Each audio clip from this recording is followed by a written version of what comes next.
Trump dunes plans to send 120,000 troops to Middle East. Israeli cunning behind Gulf tanker attacks Iran. Saudi says oil pipeline attacked by drones. Syrian tribe condemns YPG-PKK occupation in Deir ez-Zor. Turkey's top cleric slams US mosque attack.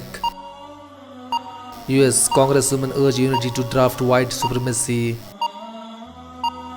5 killed, 15 injured in anti-regime protest in Sudan. US Embassy in Khartoum blames Army Council for deaths. Bosnia struggles with floods after heavy rain. Algerian student urged Bouteflika era officials to quit. Islamic scholars call on Colombo to protect Muslims. Protests intensify in Kashmir over rape of toddler.